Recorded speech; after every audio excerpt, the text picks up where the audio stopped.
Hi, பசங்களுக்கு கொஞ்சம் சளியாக இருக்கிறதுனால நண்டு சூப்பு தான் வச்சு கொடுத்தேன். இந்த மாதிரி சின்ன நண்டு தான் சளிக்கு ரொம்பவே நல்லது. இதை நல்லா வாஷ் பண்ணி இடிக்கல்ல நல்லா தட்டி எடுத்து வச்சுக்கோங்க. இப்போ மிக்ஸி ஜாரில் 1 ஸ்பூன் சோம்பு, 1 ஸ்பூன் சீரகம், 1 ஸ்பூன் மிளகு, 5 பல் பூண்டு, 1 துண்டு இஞ்சி, 50 கிராம் அளவுக்கு சின்ன வெங்காயம், 2 பச்சை மிளகாய் எல்லாத்தையும் சேர்த்து நல்லா பேஸ்ட்டாக அரைச்சி எடுத்துக்கோங்க. இப்போ குக்கரில் 2 ஸ்பூன் அளவுக்கு நல்லெண்ணெய் சேர்த்து இந்த அரைச்சி வச்சுருக்கிற பேஸ்ட்டையும் சேர்த்து அதோட பச்சை வாசனை போகிற அளவுக்கு நல்லா வதக்கிக்கோங்க. கொஞ்சம் கருவேப்பிலை சேர்த்துக்கோங்க. நல்லா வதங்கினதும் தக்காளி சேர்த்துக்கலாம். 2 சின்ன தக்காளி சேர்த்து அதையும் வதக்கிக்கோங்க. இப்போ நம்ம தட்டி வச்சுருக்கிற நண்டை சேர்த்துக்கலாம். நான் இன்றைக்கி 1/2 கிலோ நண்டு சேர்த்துருக்கேன். இப்போ இதெல்லாமே நல்லா மிக்ஸ் பண்ணிக்கோங்க.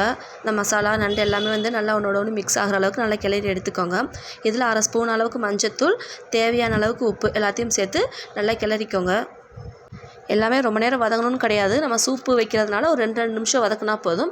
இப்போ இந்த சூப்புக்கு தேவையான அளவுக்கு தண்ணி சேர்த்துக்கிறேன். நான் இன்றைக்கி 1/2 கிலோ நண்டுனால 3 கப் அளவுக்கு தண்ணி சேர்த்துக்கிறேன்.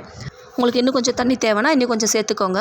கடைசியாக கொஞ்சம் மல்லித்தலை தூவி மூடி போட்டு 5 விசில் விட்டு எடுத்துக்கோங்க. அவ்வளோதான், சூப்பரான நண்டு சூப் ரெடி ஆயிடுச்சு. நீங்கள் அதை சர்வ் பண்ணும்போது ஃபைனலாக கொஞ்சம் பெப்பர் பவுடர் போட்டு சர்வ் பண்ணுங்கள். சளிக்கு ரொம்பவே நல்லது. நீங்களே வீட்டில் ட்ரை பண்ணி பார்த்துட்டு எப்படின்னு சொல்லுங்கள். நாளைக்கு இன்னொரு ரெசிபியோட சந்திக்கிறேன். டாடா.